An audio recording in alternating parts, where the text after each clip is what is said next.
Everyone's excited. I mean, can't wait to go out there and get somebody else for once. So it's been a long time coming, but all the guys are ready to, like I said, be in Boone Pickens and have a packed house. How exciting is that idea of a full house after? Compared to last year, it's it's hard to describe, but just can't wait to see everybody else out and the fans enjoy it, get able to come. You guys have to go on the walk, and there's tailgating and things like that. Are you excited to see tailgating after last year where there's no Oh, tailgating? of course. I mean, I'm excited to see people with like no mask, So I can't wait to hug my family again. So that'll be awesome.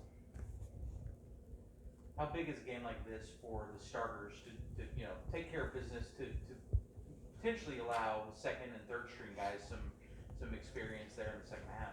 We'll go in the game, but just like everybody else. I mean, they're a team that's coming to play, so we got to play them like every other team. So we can't split up. The other day, Mike was talking about the advantage of some of you super seniors and the experience and stuff.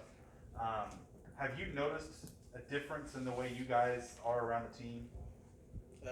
Everyone makes us feel old, that's for sure. So yeah, no, I was joking. Everyone kind of like looks up to us, asks us questions. So it's always just reassuring them and just keep them on the right path and just keep going. Have you noticed the advantage of that? Is there an advantage for you guys as a group of being older guys? Makes us feel older, I guess. I mean, it makes it feel like their parents or something like that when they come ask us questions.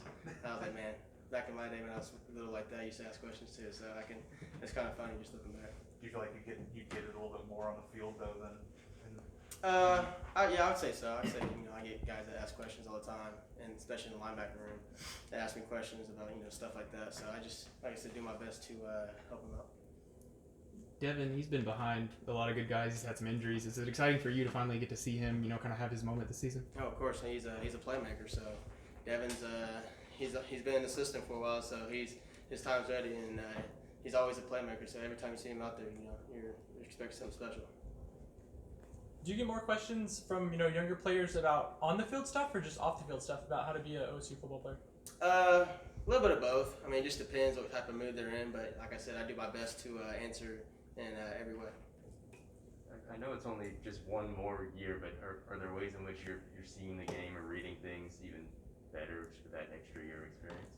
Yeah, just kind of like learning everybody else on the defense, not just learning your position, but what the D-line is doing, what the back end is doing. So just maturing in that aspect and just kind of critiquing the little things like run pass options, stuff like that. So just little things like that. And how has that evolved for you and like now that you're in your It's good. I mean, technically, like when I first got to linebacker, I was always like going downhill, hitting the gap. When now I can kind of just read the play and let it play out. So you can tell like the maturity is definitely there.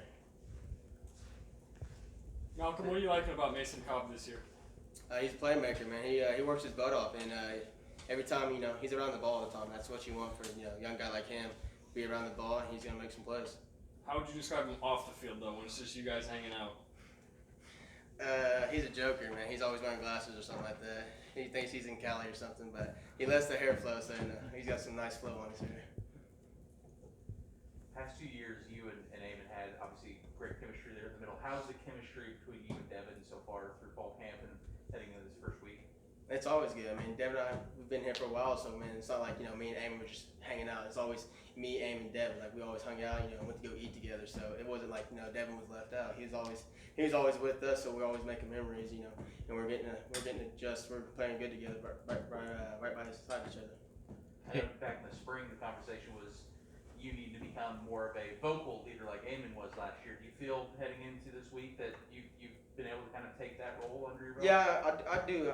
I talk when I want to, but it's a team effort. Everyone's veterans up there, so it's kind of like get your position. Like the veteran guys, talk to your position, or sometimes guys will just talk overall in general. So it just depends like what type of mood you're in. I mean, when there's a moment on the defense where maybe guys are making a bunch of mistakes or just the energy's down, are you that guy or who's that guy to It's a little bit of everybody. Everybody's input. You got Pill, you got Devin, and we always talk. I mean, it's not just like one guy. We're looking to one guy. It's always like it's multiple leaders out there, so we're all talking.